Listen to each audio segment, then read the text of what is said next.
Nama saya Destina Nalisboru, NIM 71-2019-168 dari kelompok 6. Di sini saya akan menjelaskan pemahaman kelompok kami tentang realita masuknya sejarah agama Kristen di Nusantara dalam kaitannya dengan kolonialisme.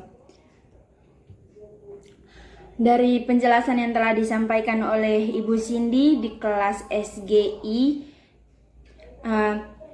Ibu mengatakan bahwa Kristen masuk ke Nusantara itu dengan cara yang tidak baik atau bisa dikatakan buruk, karena masuknya Kristen itu tidak murni untuk menyebarkan agama Kristen tersebut, tetapi ada alasan lain, yaitu untuk menjalankan perdagangan dan menjajah Nusantara.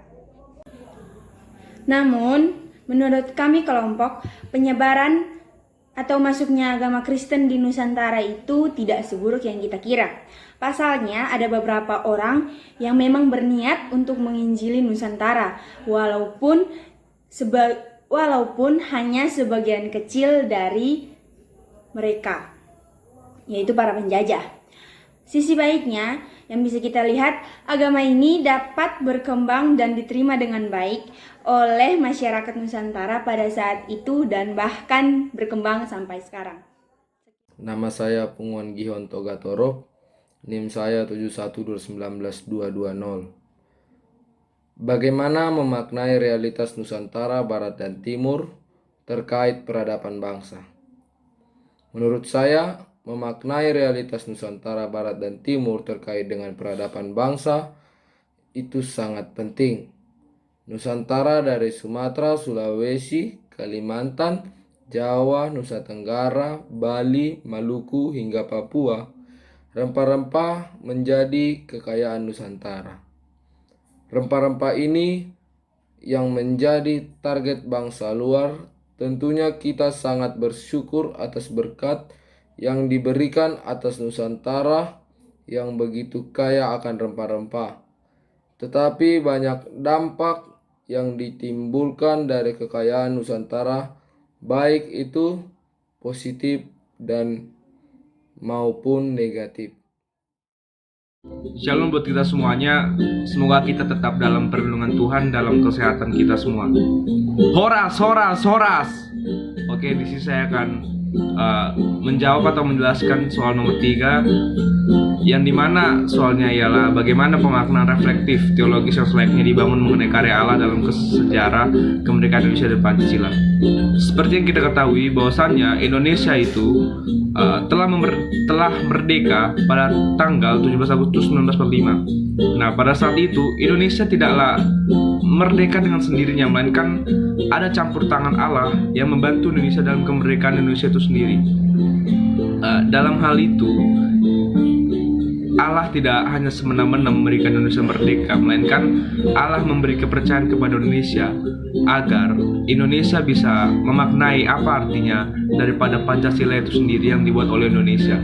Maka dari itu, karya Allah yang memberikan dalam ketetapan Allah melalui pluralitas sara, yang dimana Allah memberikan izin kepada Indonesia untuk membangun atau mengizinkan 6 agama besar di dunia penganut kepercayaan berada di Indonesia. Mengapa? Karena Allah ingin menjadikan Indonesia sebagai bentuk keteladanan daripada kita dalam keseharian kita untuk dihidupi dalam bentuk kesetaraan, di mana semuanya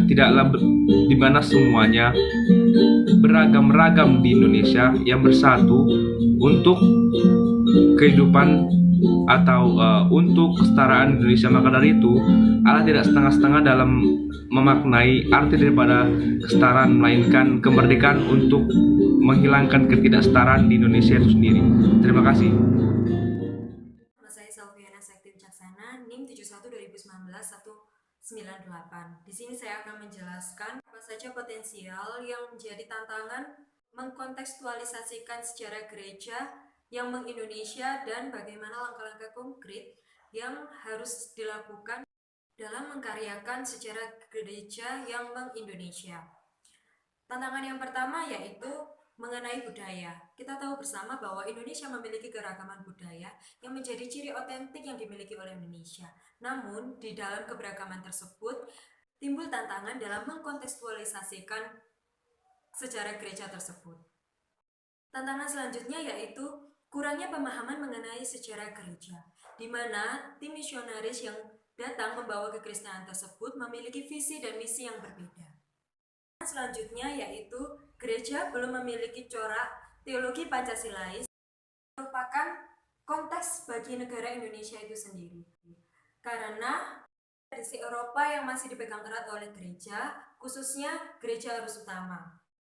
Di balik tantangan itu ada langkah-langkah konkret yang bisa kita lakukan dalam mengkaryakan sejarah gereja tersebut.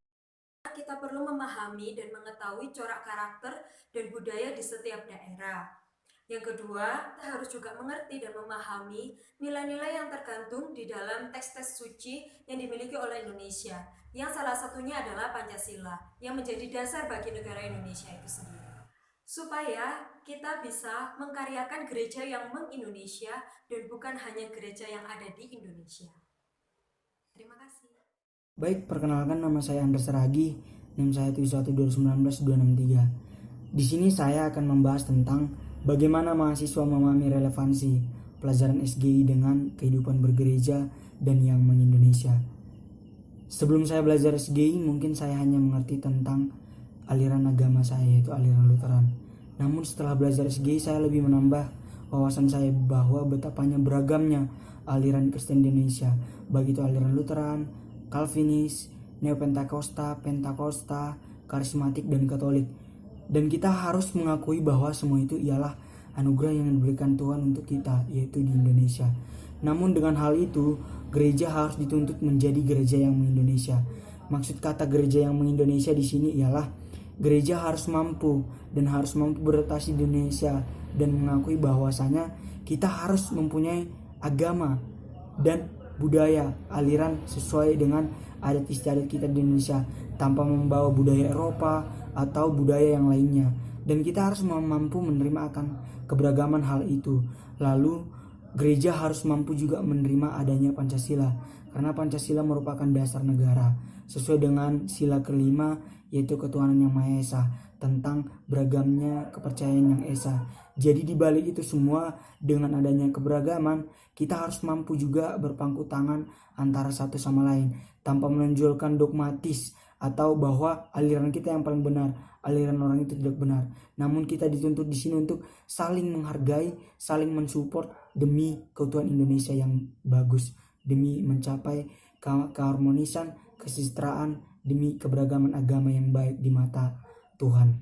Untuk hal itu kita harus mengingat tentang adanya Bhinneka Tunggal Ika, berbeda-beda namun tetap satu juga. Terima kasih.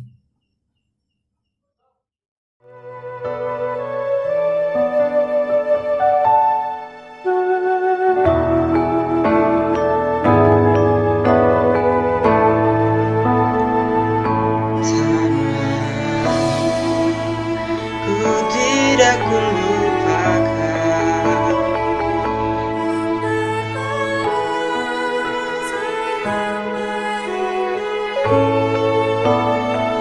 biarpun saya